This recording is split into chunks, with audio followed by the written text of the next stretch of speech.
Bonsoir à chacun. Nous sommes heureux de nous retrouver dans cette soirée après déjà quelques jours de rencontres, de conférences, d'évangélisation. Et nous touchons bientôt à la fin. Bientôt nous allons nous dire au revoir et à une prochaine occasion. Je suis heureux d'être passé dans votre bonne ville et dans votre église. Et puisque je parle de passage, je reprends le mot et je commence par vous dire que de passage à Venise, j'ai photographié la célèbre place Saint-Marc avec au fond sa grande et belle église, ses volets de pigeons, et au milieu de ce beau monde roucoulant, il y avait un clochard hirsute et barbu qui dormait à même le sol. J'ai pris un instantané. C'est à peu de choses près, l'image qui se dégage du chapitre 3 du livre des Actes des Apôtres, où je lis « Il y avait un homme boiteux de naissance qu'on portait et qu'on plaçait tous les jours à la porte du temple appelé la Belle, pour qu'il demande l'aumône à ceux qui entraient dans le temple. » Quel cliché pour touristes! Ce que tout photographe recherche, qu'il soit amateur ou professionnel, c'est qu'il y ait une note d'originalité dans ses photos. Vous voyez le contraste de cet instantané que nous propose la Bible. En arrière-plan, la porte du temple de Jérusalem, porte appelée la Belle, et à l'avant-plan, un mendiant impotent et déguenillé qui demandait la charité à des gens bien pensants qui montaient au temple pour assister aux offices de leur religion. Nous sommes ici à Jérusalem, au début de l'ère chrétienne, où le nouveau mouvement s'amplifie. Deux apôtres, Pierre et Jean, montent ensemble au temple à l'heure de la prière. C'était la 9e heure pour eux, c'est-à-dire 3 heures de l'après-midi pour nous. L'arrêt sur image que je viens de prendre se mue maintenant en animation et le film se déroule devant nous comme si nous y étions. Voici le film. Cet homme, voyant Pierre et Jean qui allaient y entrer, leur demanda l'aumône. Pierre, de même que Jean, fixa les yeux sur lui et dit « Regarde-nous ». Il les regardait attentivement, s'attendant à recevoir d'eux quelque chose. Alors Pierre lui dit « Je n'ai ni argent ni or, mais ce que j'ai, je te le donne. Au nom de Jésus-Christ de Nazareth, lève-toi et marche. » Et le prenant par la main droite, il le fit lever. Au même instant, ses pieds et ses chevilles devinrent fermes.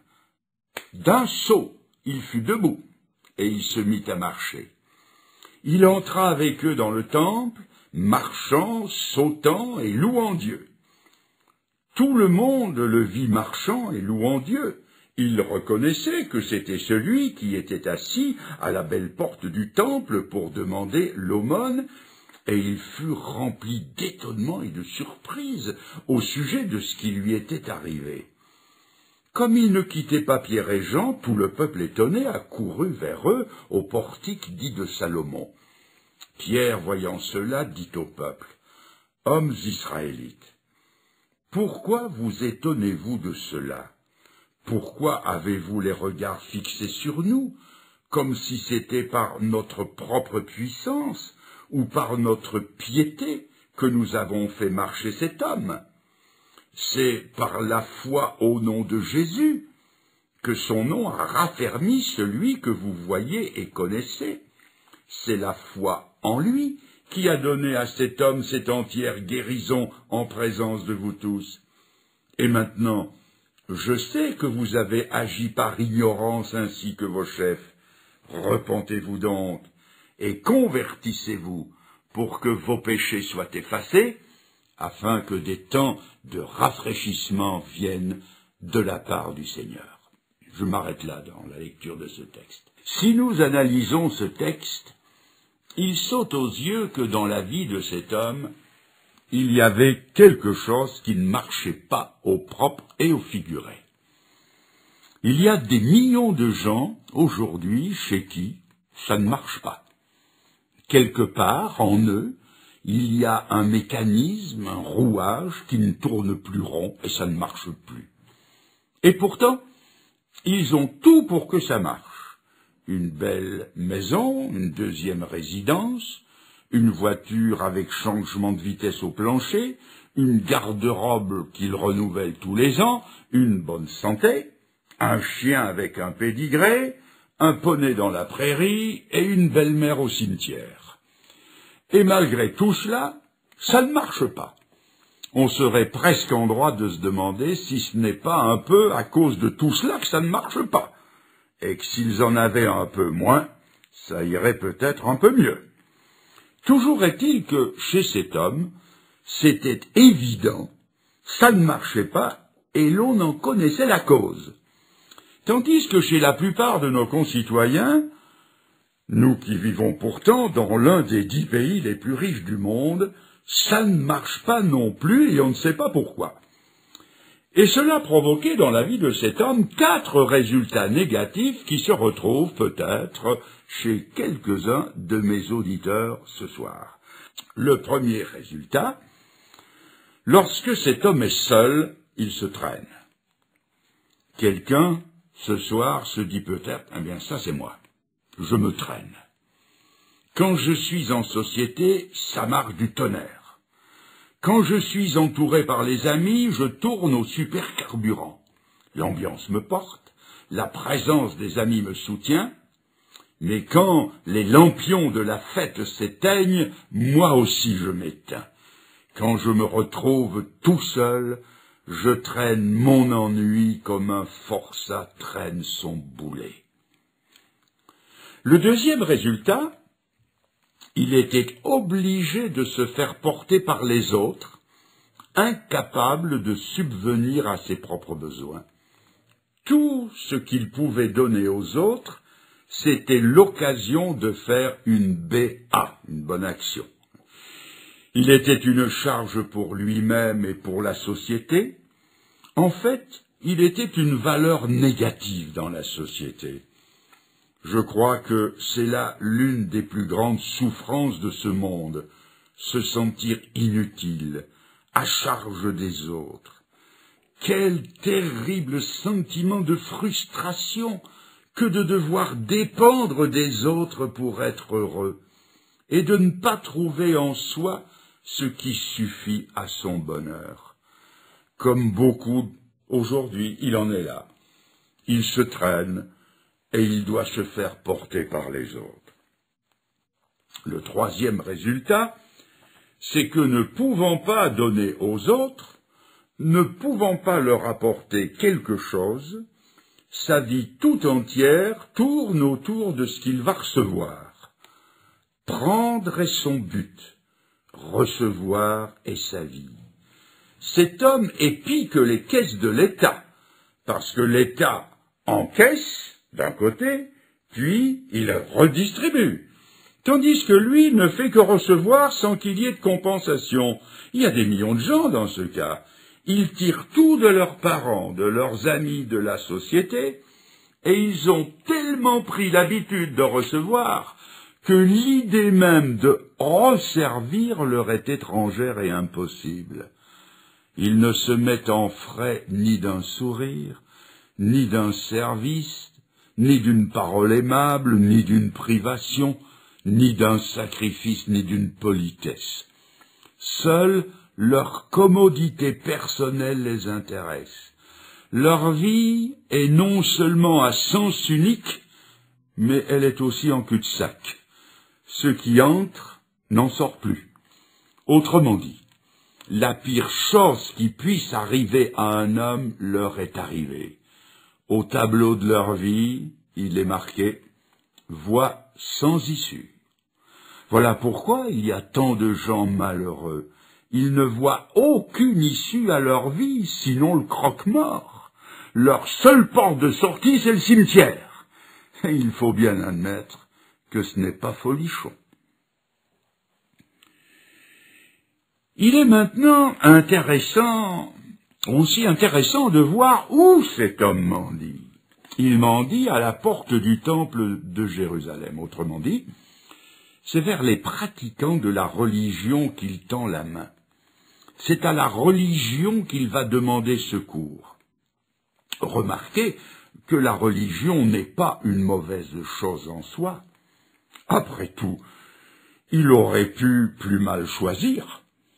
Il aurait pu s'adresser à la foule des plaisirs, aux supporters de quelques grands clubs sportifs, aux élèves de la faculté de médecine de Jérusalem, ou aux adeptes de quelques philosophes bien cotés, ou bien à l'attroupement d'un parti politique. Peut-être a-t-il fait le tour des possibilités, et, tout bien pesé, il s'est dit qu'au temple, ces gens d'un naturel plus tendre étaient de toutes les solutions ce qu'il y avait de mieux. Mais entre nous, combien ce mieux n'était qu'un pis-aller? Car la religion n'offre aucune solution définitive à ceux dans la vie desquels ça ne marche pas. D'ailleurs, posez la question à des gens qui ont pratiqué très scrupuleusement leur religion. Demandez-leur si après avoir pratiqué 10 ans, 20 ans, allez, 50 ans, demandez-leur s'ils sont sauvés. Demandez-leur s'ils ont la certitude du salut. Je leur ai souvent demandé, êtes-vous certains d'aller au ciel après votre mort? Et ils ont tous répondu qu'ils n'en savaient rien. Ils n'ont pas de certitude. Pire, on leur a dit qu'ils ne peuvent pas avoir de certitude. Après 50 ans de pratique de religion, on n'en sait rien. Mais cet espoir différé est le meilleur moyen de conduire les gens au désespoir. Le quatrième résultat négatif maintenant. Pour cet homme, quand on y regarde bien, la paralysie n'était pas seulement dans ses chevilles, elle avait aussi gagné son être intérieur. Cet homme, en fait, n'espère plus. Son esprit est amorphe, sa vitalité de décision est paralysée, il demande l'aumône, son geste est mécanique, sa voix monocorde, son regard indifférent. Il voit tout le monde et il ne regarde personne. Il vit replié sur son malheur, il s'estime incurable, il en a pris son parti, il a baissé les bras. Je connais beaucoup de gens qui, comme lui, ont baissé les bras. Il y a peut-être longtemps que vous n'avez plus remporté de victoire sur vous-même, sur vos passions, sur vos tendances, sur l'alcool ou la drogue, sur le tabac ou sur votre fichu caractère. On a tant lutté, on a été vaincu, et on ne lutte plus.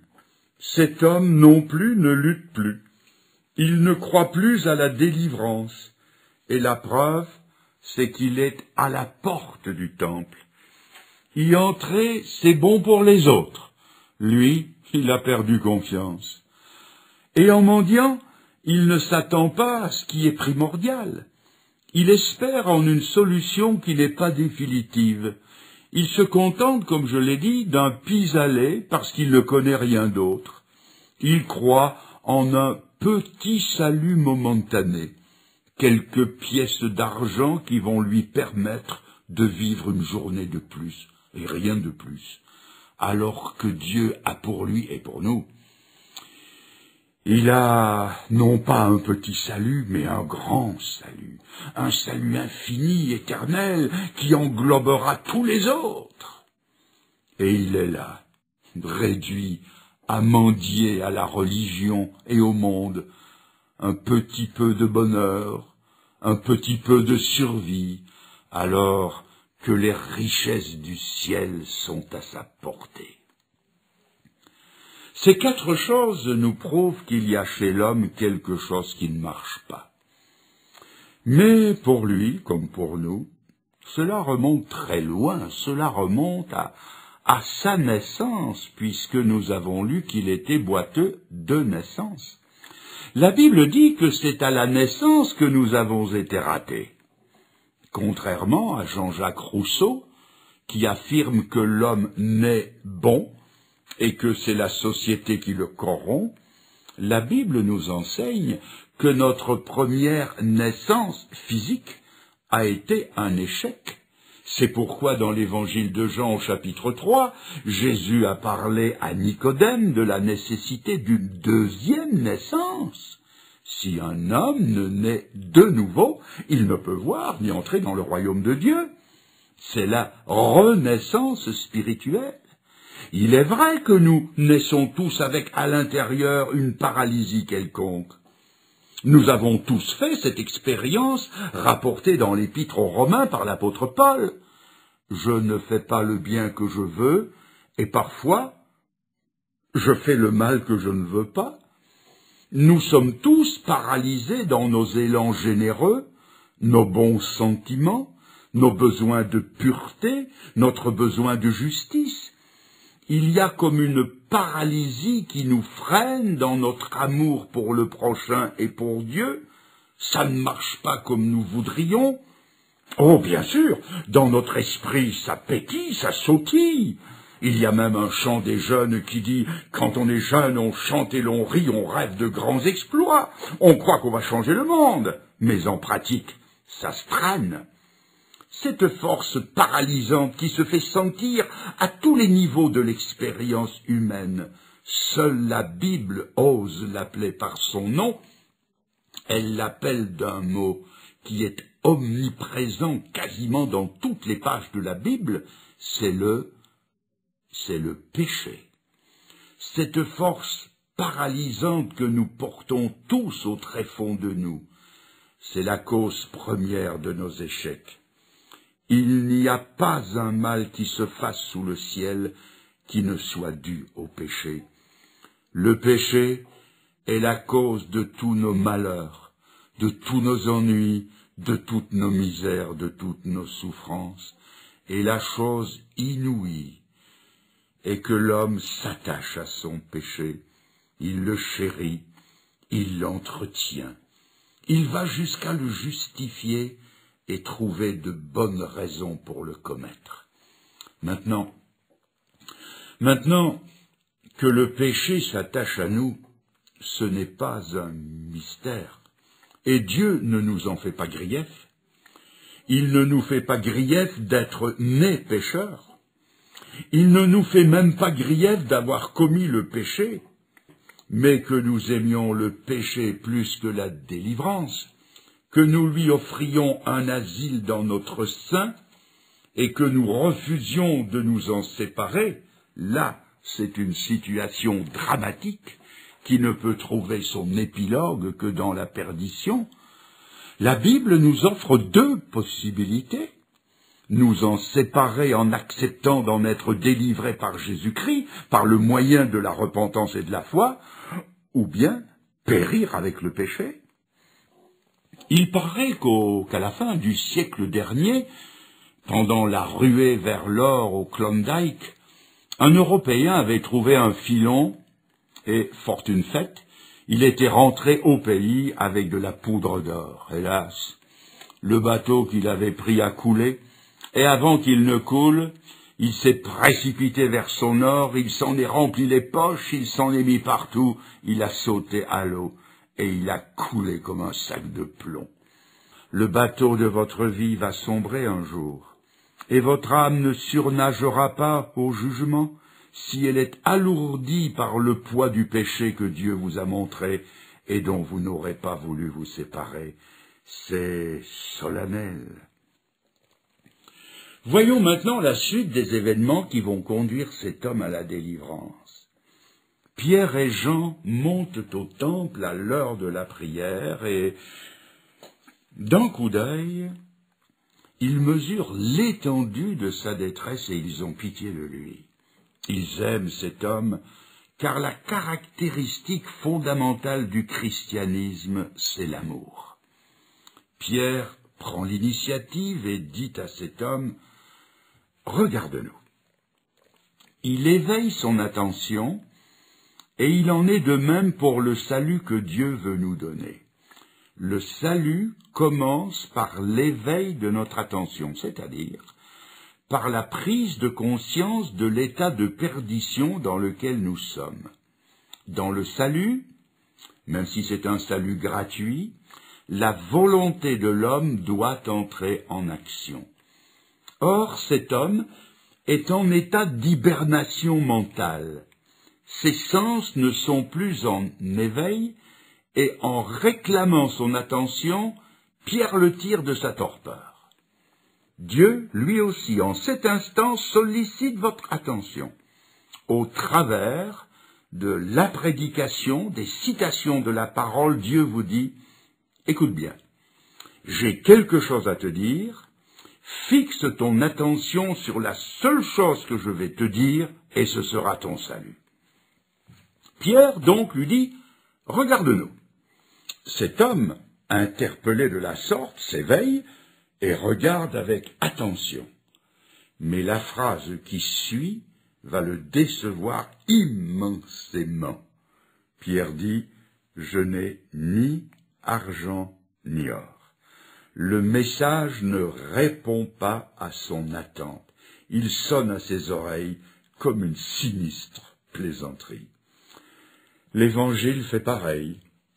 Il nous tire de notre torpeur, mais il ne semble cependant pas répondre à ce que nous serions en droit d'attendre de lui.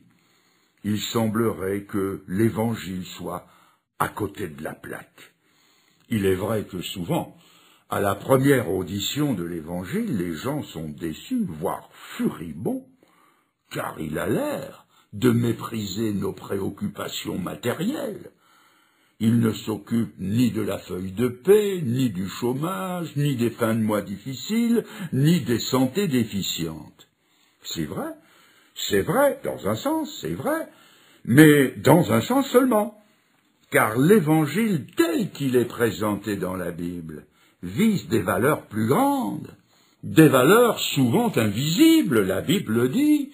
Nous nous attachons, est-il écrit dans 2 Corinthiens 4, nous nous attachons aux choses invisibles, parce que les choses visibles sont passagères, les invisibles sont éternelles. Aujourd'hui, dans la chrétienté, un évangile de remplacement a été inventé, un pseudo-évangile très à la mode. Il s'appelle l'évangile social ou la théologie de la libération. Il est d'autant mieux accepté qu'il ne risque pas de heurter notre conscience d'hommes pécheurs, mortels et perdus. Cet évangile, qui n'en est pas un, ignore le vocabulaire évangélique. On n'y parle plus de repentance, de ciel, de péché, d'enfer, ni de vie éternelle. On ignore que le besoin, le problème numéro 1 de l'homme, c'est d'être sauvé. L'offense de la croix de Jésus-Christ est ôtée de cet évangile que je dis entre guillemets. Son vocabulaire favori, c'est le tiers-monde, les pays sous-développés, la justice sociale, le niveau de vie. Je ne veux pas dire, et ne me faites pas dire ce que je n'ai pas dit, ne me faites pas dire qu'il faut ignorer l'enfance malheureuse, ou les organismes de secours, ou les restaurants du cœur. Ce que je veux dire, c'est que les aumônes sociales dont on nous parle aujourd'hui n'offrent même pas un embryon de solution, car il faudrait encore s'entendre sur ce qui rend les gens heureux. Or, je ne crois pas que ce soit l'abondance des biens. Jésus-Christ a d'ailleurs dit, la vie d'un homme ne dépend pas de l'abondance qu'il a. Comprenez-moi bien. Je ne pars pas en guerre contre la société de consommation, je ne crache pas sur les bienfaits sociaux, mais je constate que les plus effroyables boucheries de tous les temps sont parties des pays nantis, des pays riches où les gens n'avaient pas faim. Croyez-moi, l'or et l'argent ne sont pas des réponses satisfaisantes et durables.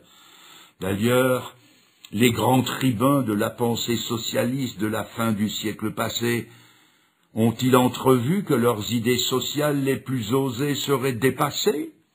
Que dirait Jean Jaurès s'il revenait aujourd'hui? Que penserait-il s'il voyait nos semaines de 5 jours et nos 35 heures de travail hebdomadaires, nos 5 semaines de congés payés, nos conventions collectives, nos tentatives de participation? Que dirait-il s'il voyait que chacun, ou presque, a son carrosse personnel, beaucoup une deuxième résidence, que la jeunesse a droit aux sports d'hiver, que la plage a été démocratisée, que des allocations de toute espèce donnent à chacun un standing de vie décent? Et si même ils avaient entrevu la société de consommation, ils n'ont en tout cas pas prévu la société de gaspillage, eux qui raclaient leur assiette avec un crouton de pain pour que rien ne se perde. Ils n'ont jamais pensé que les petits-enfants des ouvriers exploités qu'ils défendaient iraient au restaurant et laisseraient sur leur assiette la moitié d'un repas qu'ils ont cependant choisi et payé. Jamais ils n'ont pensé qu'on engraisserait les cochons avec du roast-beef et du pain blanc. Eux qui ont cru de bonne foi que l'élévation du niveau social allait tout régler. Quelle déconvenue! Quel constat d'échec s'ils revenaient! Et s'ils lisaient le journal d'hier ou d'avant-hier, dont voici un extrait tiré du Midi Libre. Je lis. On pouvait espérer que le progrès social, le développement de l'instruction, l'abondance des biens, le perfectionnement des techniques policières diminuerait le nombre des méfaits qualifiés de crimes par le code pénal. Or, il n'en est rien.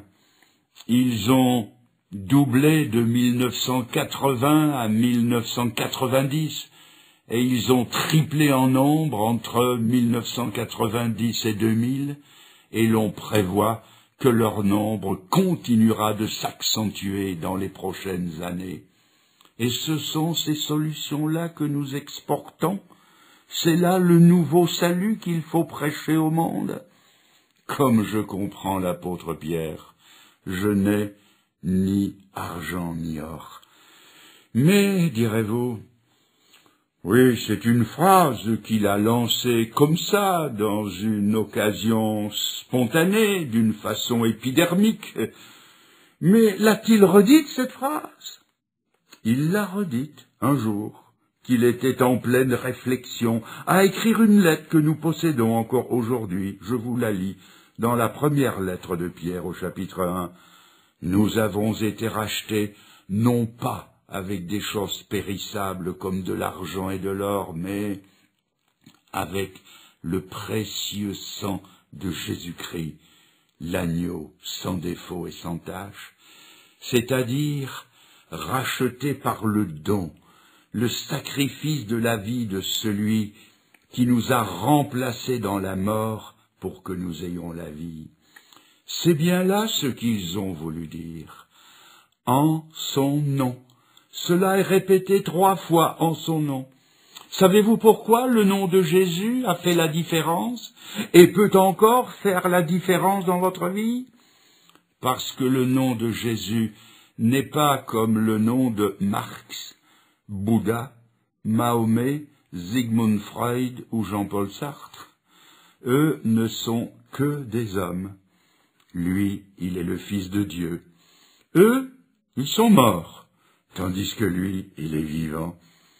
Il a triomphé de tout, de toutes les tentations, de toutes les maladies, même celles que la médecine de son temps ne pouvait pas guérir. Il a triomphé des erreurs de son temps, il n'en a partagé aucune. Il a triomphé de la vaine gloriole, de la soif de domination, des haines ancestrales, des préjugés de son peuple. Il a triomphé du péché, il a triomphé de Satan et même de la mort. Voilà pourquoi Jésus pouvait quelque chose pour cet homme et pourquoi il peut quelque chose pour vous ce soir. Il vit et vous pouvez le rencontrer, vous pouvez lui parler, il peut venir vivre dans votre vie. Quelqu'un plus terre à terre me demandera: Qu'est-ce que l'évangile de Jésus-Christ, celui dont vous parlez, peut régler dans ma vie de tous les jours? Eh bien, comme pour cet homme, tout ou presque tout. Car une fois remis sur pied, tout était réglé pour lui. C'était de cela qu'il avait besoin. Quelqu'un dira encore, oui, mais c'est une vieille histoire que vous nous racontez, vieille de 20 siècles, mais aujourd'hui, vous allez me dire, mais aujourd'hui, dans ma vie d'homme du 3e millénaire, que peut faire Jésus-Christ? Je vais vous répondre en vous disant, non pas de la théorie, mais en vous disant ce que Jésus-Christ a fait dans ma vie. Tout d'abord, quand je me suis tourné vers Jésus-Christ et que, par la foi, je l'ai accepté comme mon sauveur, il m'a sauvé de la condamnation, de l'étang de feu, d'un enfer sans fin, et s'il ne m'avait sauvé que de cela, c'eût été la plus grande affaire de ma vie. Mais il a fait plus. Il est entré dans ma vie, j'avais 20 ans. Il m'a sauvé de la puissance du péché, de moi-même, de mes passions, de mes vices, de mes mauvaises fréquentations, des influences qui dominaient sur moi. Il m'a sauvé d'une vie sans but. Il m'a tiré du troupeau des moutons de Panurge qui allaient tous dans la même direction et il m'a fait aller à contre-courant. Il m'a donné une personnalité, un jugement que je n'avais pas. Il m'a donné une paix que je n'avais pas. Il m'a donné une occasion insoupçonnée de le servir. Il a mis un autre langage sur mes lèvres, des mots nouveaux dans mon vocabulaire, de nouveaux et meilleurs sentiments dans mon cœur. Et je vais maintenant vous dire en chiffres, en euros, parce que je suppose que c'est à cela que vous vous attendez. Je vais vous dire ce que Jésus m'a apporté. Écoutez bien.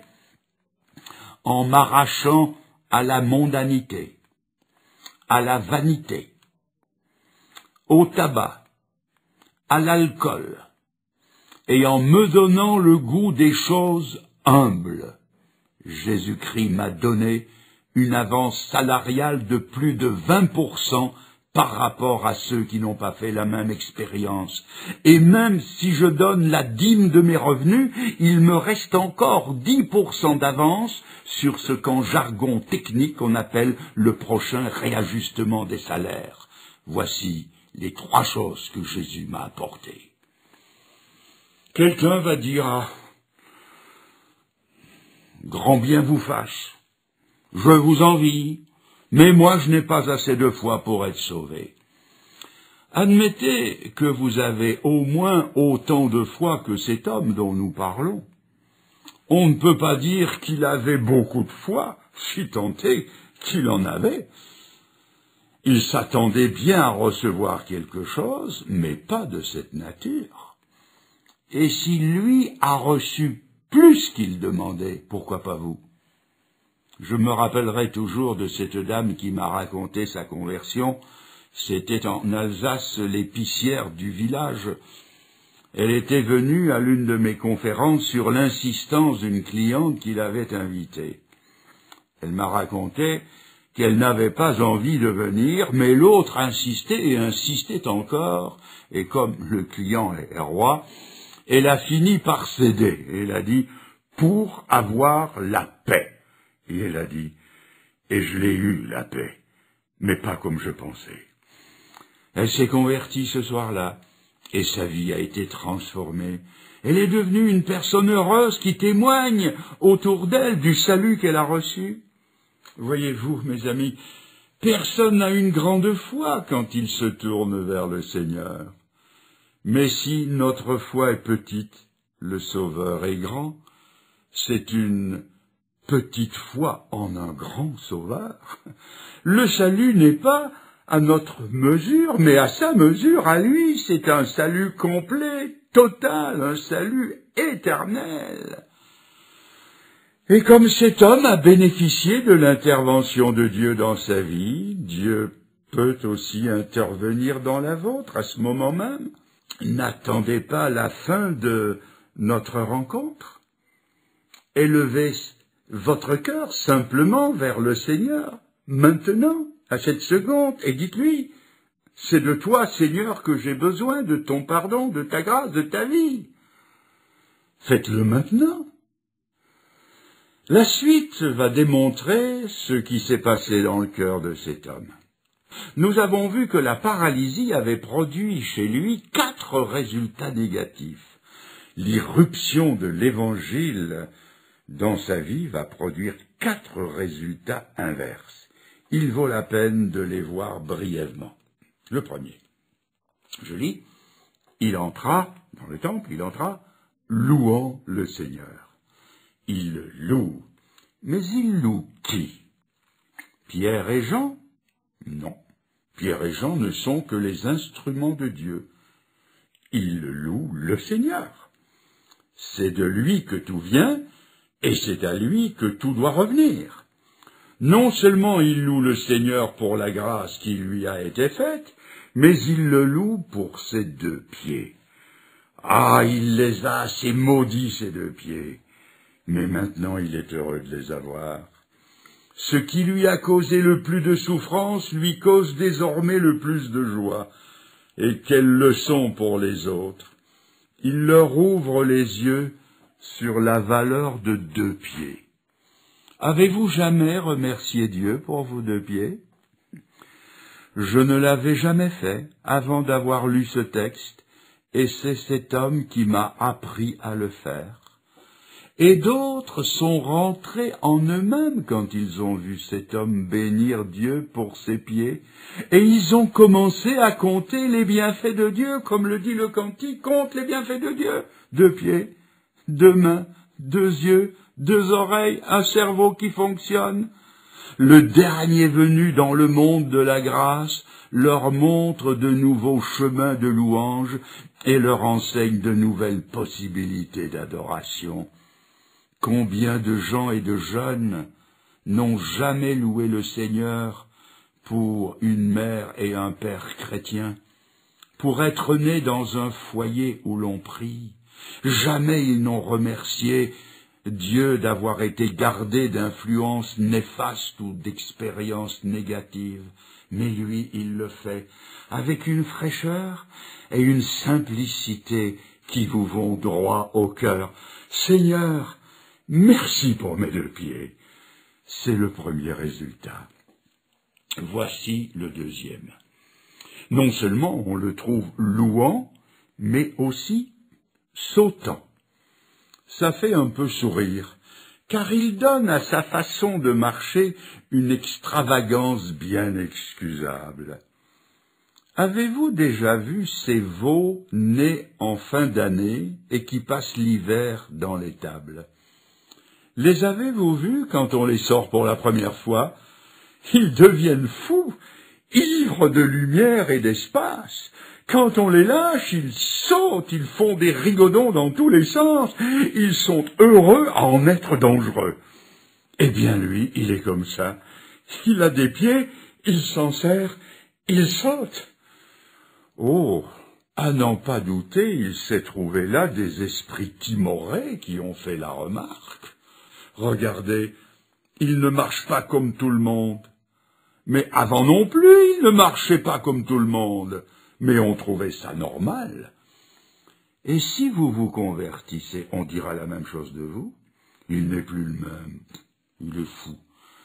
Quand vous fréquentiez les bistrots, que vous fumiez des joints et courriez les filles à en gaspiller votre vie et votre santé, personne ne vous faisait de remarques. Mais à peine votre vie sera-t-elle changée que l'on va vous montrer du doigt. Eh bien, pour moi, cet homme a droit à toute mon indulgence, voire mon admiration. Rien d'étonnant à ce qu'il saute. Il veut rattraper le temps perdu, non? Et si sa démarche est trop excentrique au bout de certains, il y a au moins quelque chose de positif à signaler. Il ne marche plus comme avant. Et c'est ce qui caractérise un nouveau converti. Il ne vit plus comme avant. Ses pieds ne le conduisent plus dans les endroits qu'il fréquentait autrefois. Il a une nouvelle façon de marcher, une nouvelle façon d'être. Et le troisième résultat, c'est il ne quitte plus Pierre et Jean. Il a trouvé une nouvelle famille, de nouveaux amis. Beaucoup lui avaient fait l'aumône, et quelques-uns lui avaient fait sentir qu'on lui faisait l'aumône, mais eux lui ont apporté le don total et la solution définitive. Toutes les aumônes qu'il avait reçues dans sa vie, même multipliées par 1000, ne valaient pas la seule solution où l'or et l'argent n'entraient pas en ligne de compte. Et il est avec eux à la vie et à la mort. Et ce lien qui les unit maintenant est plus fort que la simple gratitude. C'est ce que la Bible appelle dans l'Épître aux Éphésiens le lien de l'esprit qui lie entre eux les enfants de Dieu. J'ai bien dit qu'il ne les quittera plus, et je le réaffirme. Même si la mort doit les séparer, il les retrouvera, et il le savait. J'ai aussi accompagné plus d'un frère chrétien au cimetière, et je vous assure que j'ai parfois pleuré. Mais je savais, en quittant la tombe encore ouverte, que nous nous retrouverions ensemble avec le Seigneur dans le royaume de Dieu. Et maintenant, la quatrième et dernière chose, je lis, il entre dans le temple avec eux. Lui qui n'était jamais allé plus loin que la porte, il entre. Ce qu'il avait estimé bon pour les autres, il se l'approprie. Lui qui avait vécu si près du seuil de la maison de Dieu, il prend la décision de le franchir. D'un effort de sa volonté, d'un seul pas qu'il a si longtemps hésité ou refusé de faire, il tire un trait sur le passé. Cette nouvelle vie dans laquelle il entre, il ne l'avait en quelque sorte vue que du dehors. Il allait désormais la vivre du dedans. Alors, comme lui, mes amis, aujourd'hui, entrez. La ligne de démarcation qui sépare la vie de la mort, le dedans du dehors, cette ligne-là s'appelle Jésus-Christ. Venez à lui, appelez-le dans votre cœur, et vous serez sauvés. Faites votre choix entre l'abondance du monde et la plénitude du salut éternel que Jésus-Christ vous donne. Et je vais maintenant, en terminant, vous donner l'occasion de choisir, de prendre cette décision. Nous allons nous recueillir, nous courbons la tête, nous oublions ceux qui sont à côté de nous, ceux qui nous auraient invités, qui nous ont accompagnés. Nous sommes maintenant seuls devant nous-mêmes, notre passé, notre conscience, notre avenir est devant Dieu. Et là, vous lui parlez. Et si vous aviez quelque peine à trouver les mots, eh bien je vais dire quelques phrases très lentement. Et si elles vous conviennent, vous pouvez les redire à Dieu comme si elles étaient les vôtres. Dites-lui simplement, Seigneur, Seigneur, j'ai souvent l'impression d'être en panne dans ma vie. Ça ne marche pas. Seigneur, je le cache aux autres. Je ne veux pas qu'ils sachent. Je fais le beau, mais ça ne va pas. Et Seigneur, je fais un marché de dupes parce que toi tu le sais. Dites-le lui. C'est un marché de dupes, mais faux semblants. Dites-lui, Seigneur, j'ai l'air d'être quelqu'un, mais à l'intérieur c'est la faillite. Ça ne va pas. Seigneur, et puis je ne suis pas sauvé, je ne sais pas où j'en suis. Dites-le lui. Seigneur, je tourne en rond, je tourne en rond. Seigneur, viens à mon secours. Jésus, toi qui as fait remarcher cet homme, Seigneur, remets-moi en route. Je vais repartir, je veux repartir. Je veux repartir avec toi. Pardonne, Seigneur, tout ce qui enraye le mécanisme de ma vie, dites-le-lui, le péché qui me freine. Pardonne le péché que j'ai accueilli dans mon cœur. Pardonne mes péchés involontaires et volontaires. Je te demande pardon. Seigneur, je crois que tu es le seul sauveur. Et ce soir, je viens à toi et je me donne à toi, dites-le-lui. Ce soir, je prends la décision, je franchis cette ligne qui sépare la mort de la vie. Et je me donne à toi. Comme pour la première fois de ma vie, je m'adresse à toi de tout mon cœur. Plein de désespoir et plein d'espérance. Je désespère quant à moi-même. Seigneur, je mets tout mon espoir en toi. Je t'appelle et viens ce soir. Merci Seigneur, merci. Oh Seigneur, merci. Amen.